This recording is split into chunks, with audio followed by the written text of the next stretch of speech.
Apocalipse capítulo 6. Apocalipse 6.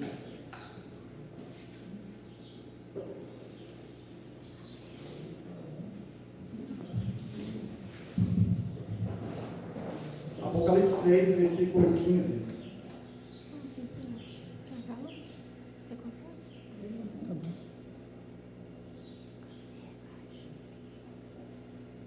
Apocalipse 6, 15. Nós vamos ler até o verso 17. E nós vamos orar. E nós vamos começar a refletir no que a palavra de Deus tem a nos dizer. Oremos.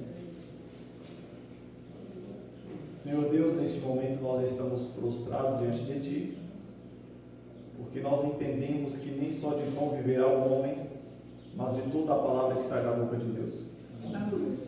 Peço que neste momento, Senhor, perdoe os nossos pecados e que o Teu Santo Espírito coloque em nós o desejo, a fome, a sede por Ti.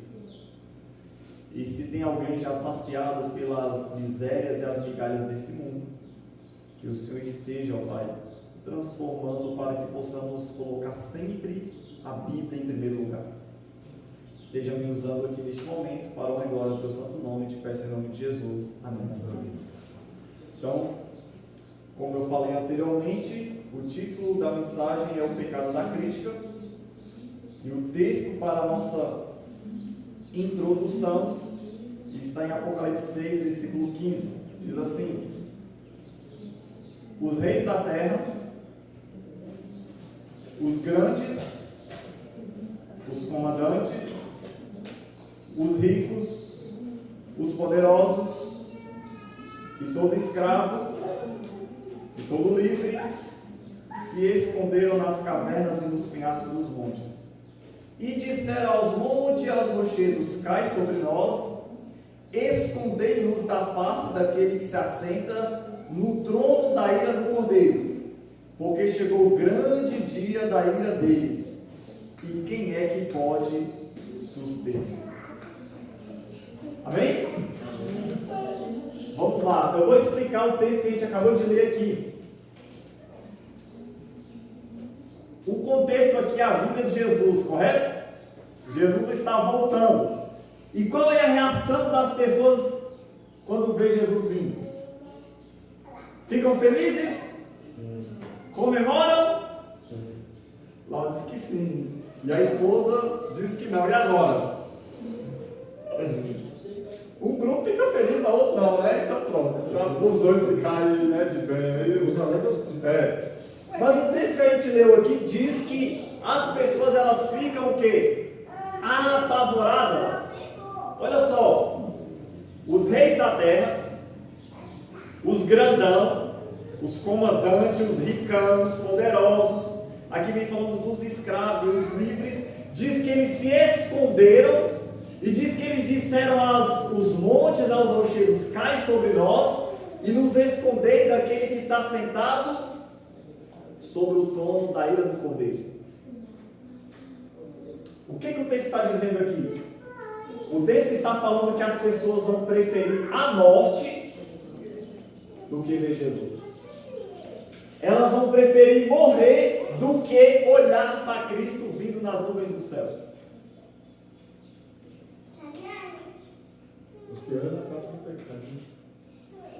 Isso mesmo. Então olha só. Aí, a primeira reflexão que a gente tem que fazer aqui é o seguinte: por que as pessoas vão fugir de Deus? Deus não é bom? Jesus não é amor? Mas por que as pessoas estão fugindo de Jesus? A pergunta que eu faço é: as pessoas que vão fugir de Jesus nesse dia são as pessoas que estão acostumadas a fugir de Jesus nos dias de hoje.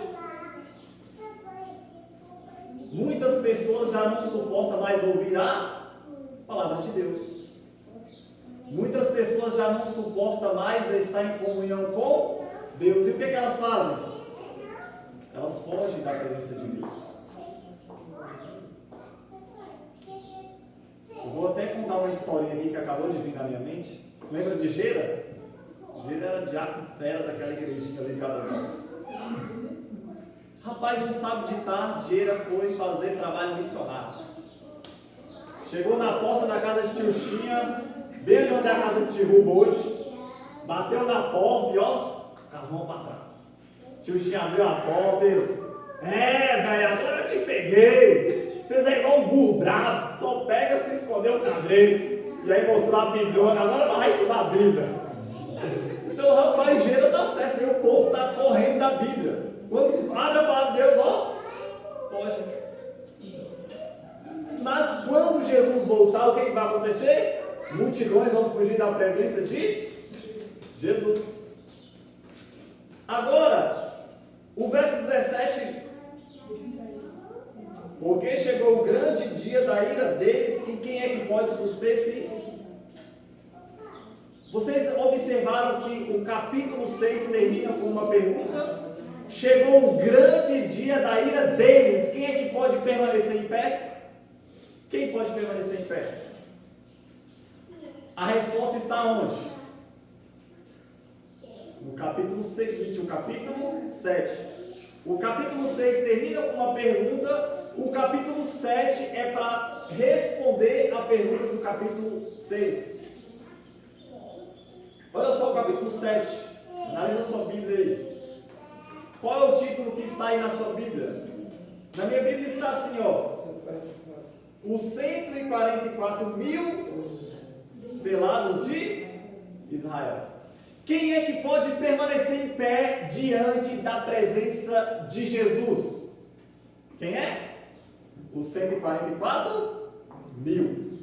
Eles somente permanecerão em pé. Os outros ficarão apavorados e serão destruídos pela manifestação da vida de Jesus. Quem são os 144 mil? Quem são eles? Nós. Gostei da sua resposta. Ó. Alguns interpretam os 144 mil como sendo as 12 tribos literais de Israel. Não tem nenhuma base bíblica para isso. Primeiro que as tribos já não existem mais hoje. Mas a maioria dos estudiosos do Apocalipse interpreta os 144 mil como os justos que estarão vivos quando Jesus voltar. Então todos os justos vivos, no momento da vinda de Jesus, eles farão parte dos 144 mil. Rafael, isso significa que é só 144 mil pessoas que estarão salvas no tempo do fim, quando Jesus voltar? Não.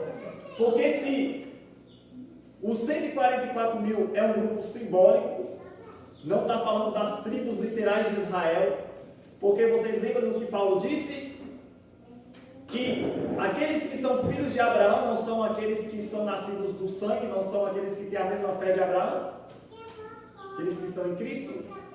Então, se aqui é o Israel espiritual, não é o Israel literal, significa que o número também é simbólico. A Bíblia diz que os salvos é como as estrelas do céu. Isso é muito mais que isso. E eu vou chegar mais fundo ainda. Todos nós que estamos aqui são fortes candidatos a fazerem parte dos 144 mil. Vocês não falam nenhum amém? Amém. Amém. É para se comemorar. Todos nós que aqui estamos somos fortes candidatos a fazer parte desse grupo dos 144 mil. Soltaram até foguete lá em cima. Porque tem que comemorar. Agora, o capítulo 7 de Apocalipse vem mostrando as características dos 144 mil, vem mostrando a descrição desse grupo e vem também identificando esse grupo. E é sobre essa parte aqui que eu queria me atentar nesse momento. Quando a gente começa analisando aqui os 144 mil, O versículo 4 diz assim: então ouvi os números dos que foram selados. 4 do capítulo 7. Então ouvi o número dos que foram selados, que era 144 mil, de todas as tribos de Israel. Já falei que não é Israel literal, mas é espiritual. Versículo 5. Da tribo de Judá foram selados 12 mil. Da tribo de Ruben, 12 mil. Da tribo de Gade, 12 mil. E o texto continua: tribo de Asser, Naftali, Manassés, Simeão, Levi, Issacar, Zebulon, José e Benjamim. Essas são as 12 tribos de Israel. Esses homens, os filhos de Jacó, eles receberam uma honra tão grande que o nome deles representa os salvos do tempo do fim, que vão ser compostos pelos 144 mil. Esses homens, eles receberam uma honra tão grande que eles representam os salvos do tempo do fim. Não somente isso, mas quando a gente analisa a cidade santa, a Nova Jerusalém lá no céu, quantas portas essa cidade tem? 12 portas. Muito bom, Lia, está fazendo nome bíblico. 12 portas. Alguns ainda não chegou na Apocalipse não, mas está chegando. É o último, né? 12 portas. E no nome das 12 portas está o nome de quem? Desses 12 aqui, ó. Eles receberam uma honra tão grande a ponto do nome deles representar todos os salvos que estarão na Nova Jerusalém, não somente dos 144 mil. É uma honra grande. Mas quem eram esses homens? Eu vou começar com Jacó, que foi o pai. A família dele representa os 144 mil, a galeria de honra. O nome Jacó significa usurpador, enganador. Quem era Jacó? Enganador. Não era um cara confiável, era enganador, traiçoeiro. E a família de Jacó foi escolhida para representar os 144 mil. Quantas esposas Jacó tinha? 4. E elas ficavam brigando entre elas, uma competição, uma família desorganizada. Mas essa família representa o quê? Os 144 mil salvos do tempo do fim. Eu vou começar por alguns nomes aqui também. Ruben e Judá, que estão na galeria de honra. Eram homens adúlteros. Os dois adúlteros, mas estão na galeria de honra. Simeão e Levi, assassinos, cruéis, aqueles que estudam as histórias da Bíblia vão se lembrar daquela história que eles fazem um massacre e mancha a mão e a alma com vários mortes, assassinos, e mancha dessa forma as mãos e a alma com sangue. Traiçoeiros, cruéis, assassinos. Mas onde que está o nome deles? Na galeria, a maior honra de todas, representando os salvos, os eleitos do tempo do fim.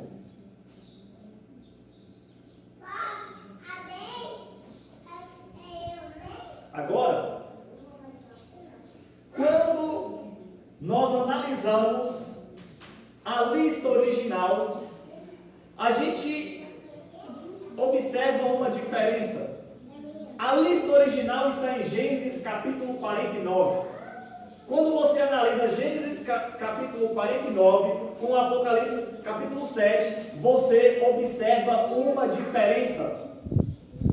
E qual é a diferença? Eu vou ver se vocês estão bons de memória.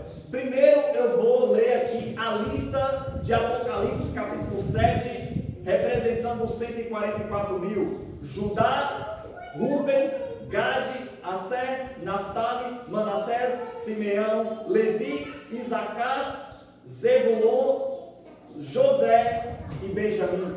Esta é a lista do Apocalipse capítulo 7.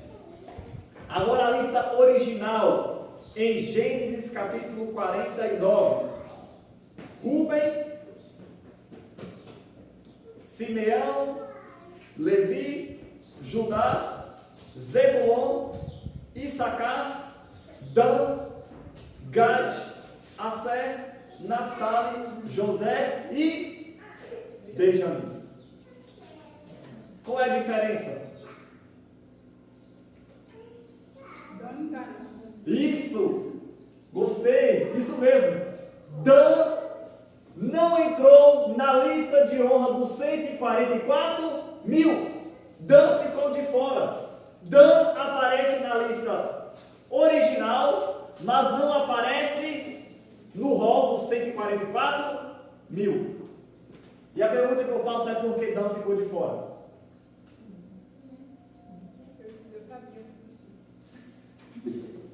Se eu fosse ajudar Deus a fazer a lista, se eu fosse ajudar Deus a montar a lista dos 144 mil, sabe quem é que eu deixaria de fora? Eu começaria com Rúben. Quem foi Rúben? Rúben foi um homem adúltero. Ele teve relações com a própria esposa do seu pai. Isso é coisa que se passa? Tem que ficar de fora da lista. Eu tiraria Rúben. Ou Judá, que também foi adúltero. Ou quem sabe Simeão ou Levi, ou os dois. Homens traiçoeiros, de forma covarde, assassinaram muitas pessoas de forma cruel. Isso é coisa que se passa? Mas quando a gente analisa o texto bíblico, Rúben entrou na lista, Judá entrou na lista, Simeão e Levi entrou na lista, mas Dan ficou de fora. Por que Dan ficou de fora?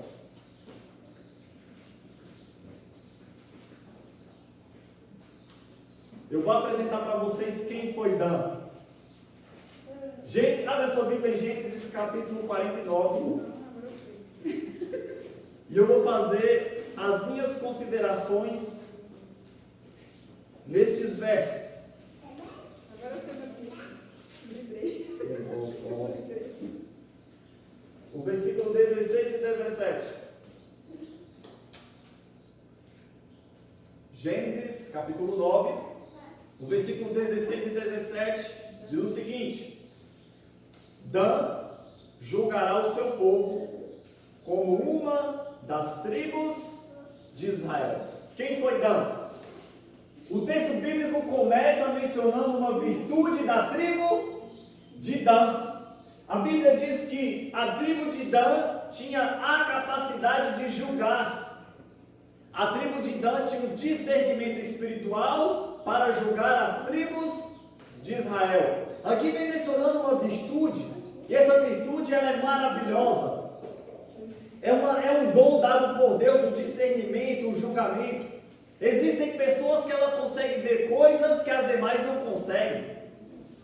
Na minha família eu tenho alguém assim, a minha mãe.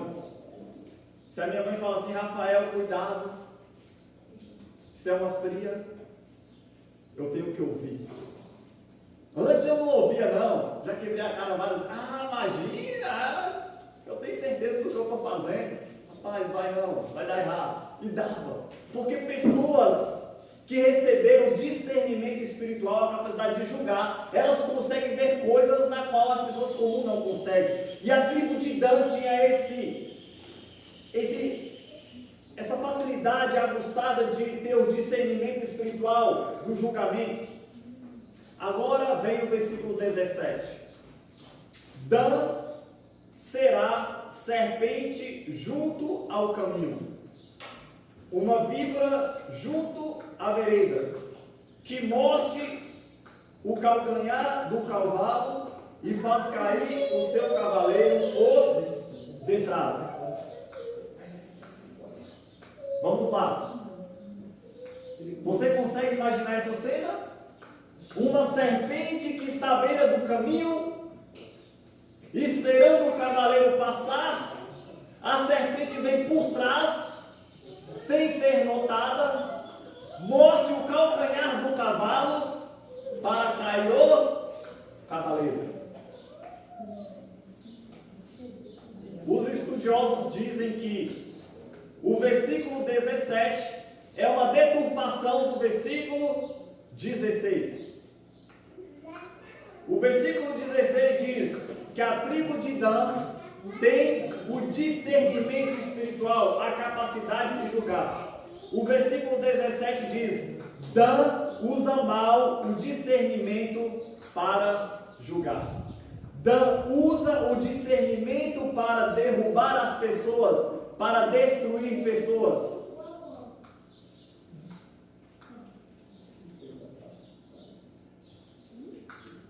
Dan recebeu uma virtude, a capacidade de discernir, de julgar, mas ao mesmo tempo fez um mau uso do discernimento e também do julgamento.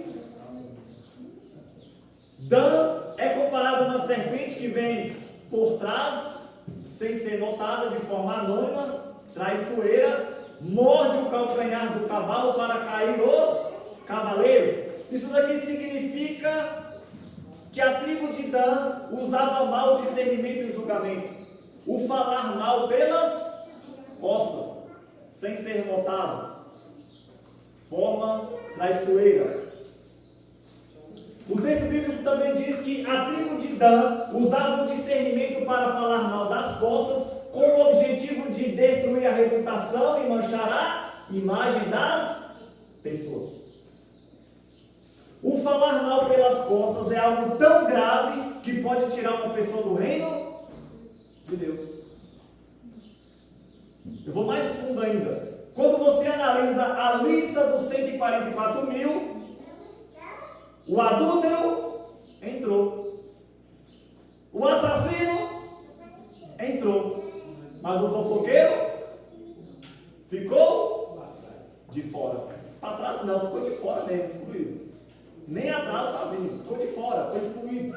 O que Deus está dizendo aqui? Eu posso trabalhar com adúlteros, eu posso trabalhar com assassinos, mas eu não suporto pessoas que falam mal dos outros com a intenção de destruir imagens e acabar com a reputação.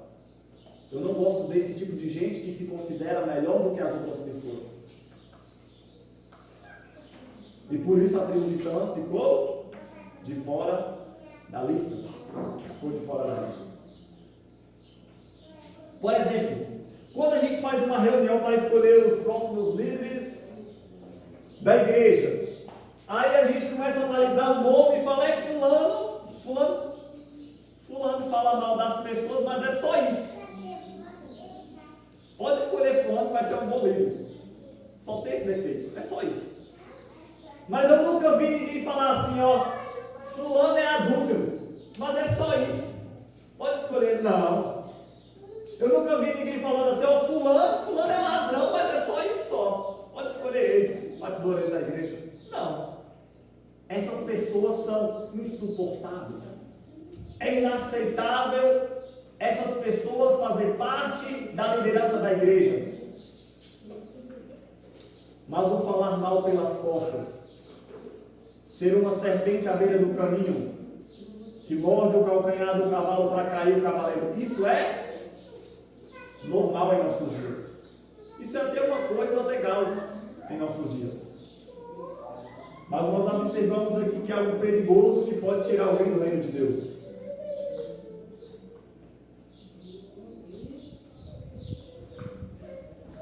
Primeiro eu vou começar aqui com um conselho. Qual é o conselho que temos mediante a reflexão que a gente acabou de ler na Bíblia? Primeiro conselho que eu faço é: nunca fale nas costas o que você não tem coragem de falar pessoalmente. Outra coisa que eu tenho para falar aqui: este sermão é um alerta e não uma terapia. Esse sermão é um conselho e não um desabafo. Eu não estou aqui querendo fazer um desabafo porque estão falando mal de mim. Por enquanto, aquelas pessoas que estão falando mal de mim ainda não morderam, porque eu não senti. Se tiver, eu não sei. Mas o que eu estou fazendo aqui é uma advertência, um alerta. Fique ligado. É perigoso. É a salvação que está em jogo. A psicologia diz o seguinte: as pessoas que falam mal dos outros pelas costas é um mecanismo do nosso cérebro, da nossa mente, para esconder os próprios defeitos e os próprios pecados. Uma pessoa que fala mal dos outros, na verdade, ela está escondendo os próprios defeitos e mau traços de caráter. Esse dia eu estava vendo um pastor pregar e ele disse o seguinte: uma pessoa que tudo para ela é adultério, uma pessoa beijou no rosto é adultério, saiu junto é adultério, e falou: pode ir atrás que essa pessoa está adulterando. Uma pessoa que fala muito do pecado dos outros, ela está cheia de pecados acariciados dentro de si. Eu falei: imagina, esse pastor não sabe o que está falando. Aí eu fui crescendo, amadurecendo, e eu falei: rapaz, aquele pastor estava certo. Estava certo. Uma pessoa que aponta os pecados dos outros, uma pessoa que fica falando mal dos pecados dos outros, do defeito dos outros, isso é por causa da culpa e vergonha da própria nudez. Quando é que isso começou? Aonde? No Éden. Qual foi o primeiro sentimento? A primeira consequência da entrada do pecado? Adão e Eva perceberam que eles estavam nus. Eles sempre estiveram nus, mas houve uma distorção do discernimento. Eles falaram: puxa, estamos nus. Perceberam, fugiram, fizeram roupas de figueira, folhas de figueira. E quando Deus perguntou a Adão: onde tu estás? Adão respondeu: estive com medo e me escondi, porque eu estava nu. E Deus perguntou: quem fez vocês saber que vocês estavam nu? Comeu do fruto da árvore que eu proibi? E o que Adão respondeu? A mulher que tu me deste pegou o fruto, comeu e ainda trouxe para mim comer. Ela é a culpada.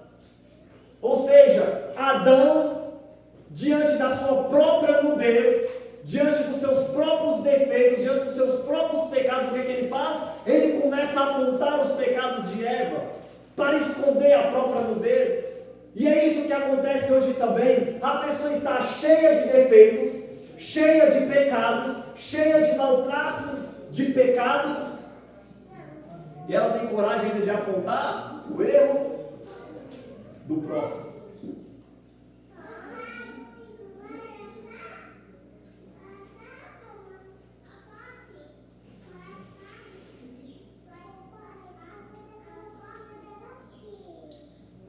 Então, concluindo, toda vez que alguém aponta o pecado do outro, na verdade essa pessoa está escondendo os seus próprios defeitos. Quando uma pessoa ela fala mal dos outros pelas costas, na verdade, se você quer conhecer uma pessoa, não observe o que ela fala de si mesma, mas observe o que ela fala dos outros. Quando ela fala dos outros, ela se revela. Ela está falando o que incomoda nela mesma. Entendeu? Nós vamos ler um versículo, Tiago 1, 26.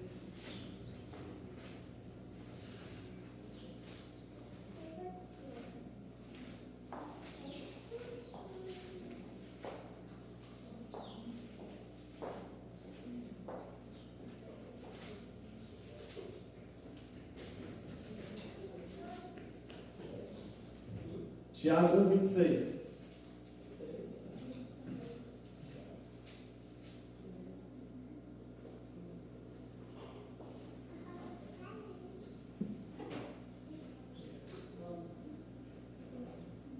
Podemos ler?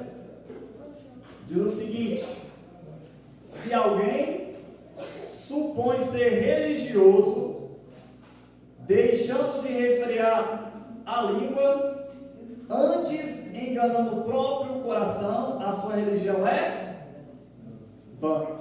O que é que o texto está dizendo? Uma religião de uma pessoa que não controla a própria língua é uma religião que não é aceita por Deus. Eu estou falando isso?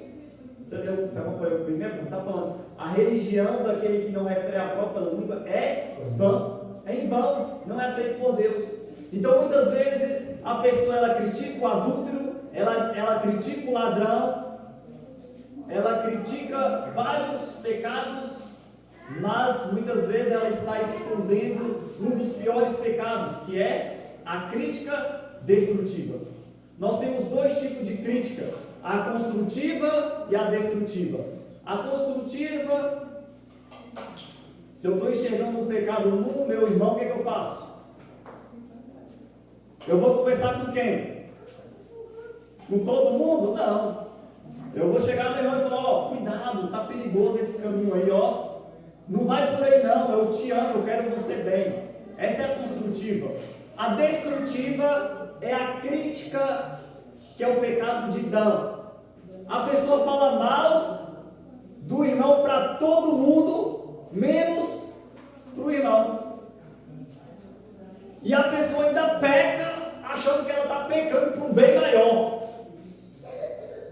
É a reputação da igreja que está em jogo. Ela acha que o pecado dela é um instrumento de salvação para a igreja. E ela sai detonando a vida do irmão para a galera. É para a reputação da igreja.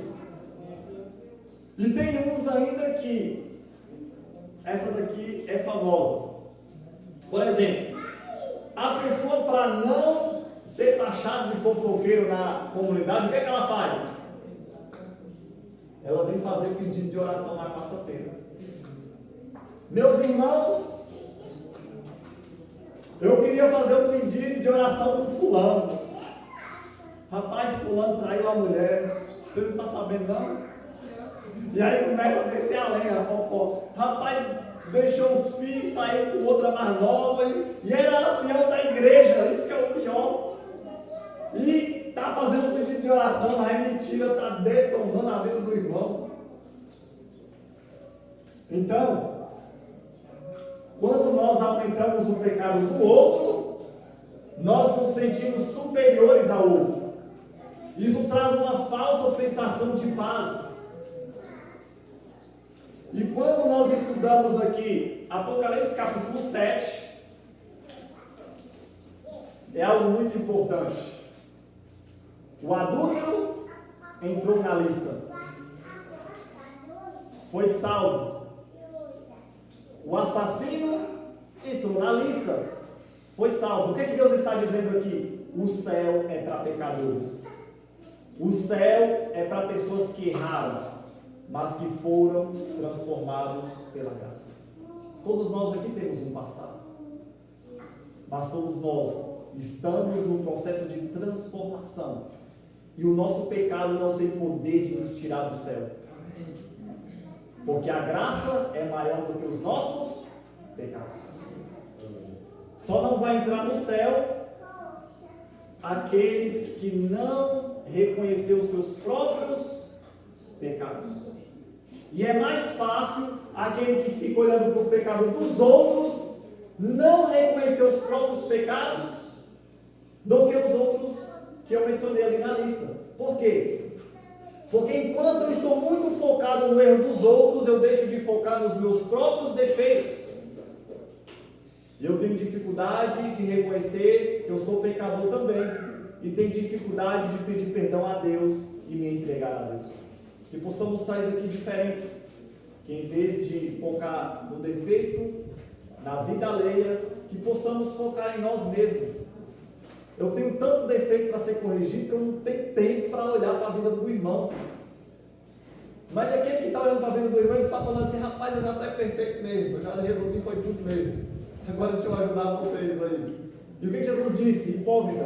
Enquanto você quer tirar um cisco no olho do seu irmão, tem o que no seu? Um tronco. Tira primeiro o tronco no seu, que você vai ajudar o irmão a tirar o cisco. Né? Então você observa que lá no original grego, o tronco e o cisco é feito do mesmo material. Ou seja, o pecado que eu enxergo no outro é o mesmo que está em mim. Primeiro eu preciso resolver o meu, para depois eu ajudar o meu irmão. Mas não ajudar com uma crítica destrutiva, mas a construtiva. Amém? Que Deus possa nos abençoar e que possamos um ajudar os outros, porque somos um exército que está lutando a mesma batalha, estamos no mesmo lado. Amém.